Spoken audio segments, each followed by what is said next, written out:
Leo Dreger here. I want to continue the penetration testing methodology. And I want to talk about this module. I want to talk about system hacking.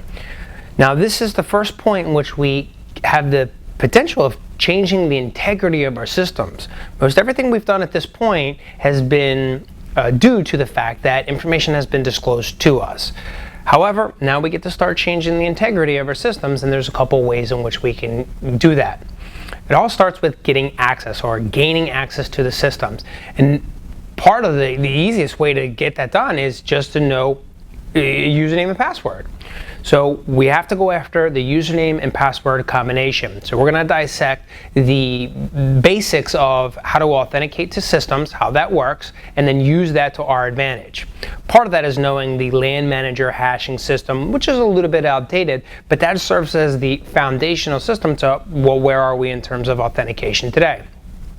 Once we get access to our systems, then it has to deal with, well, let's extend those privileges. So we'll talk about privilege escalation. Now you can extend your privileges vertically, meaning going from a regular user account to a super user account, or you can bypass access control list, in which we call horizontal privilege escalations. And the easiest way to think about it is realistically Group A versus Group B. If Group A has restrictions, well, then we want to become a member of Group B and go in laterally or horizontally. Ultimately, once we get access to the systems, either through a password or through privilege escalation, we want to execute some of our own applications on the system.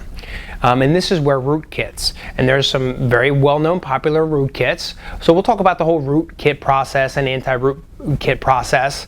And then we'll move on to some advanced techniques like stenography and the different methods of that, and then we'll finally wrap up using clearing our tracks or covering our tracks so that we can maintain access to our systems, because there's no sense getting access to a system if that access is going to get revoked. So there's a lot to cover in this module, so let's go ahead and get started and get our hands dirty.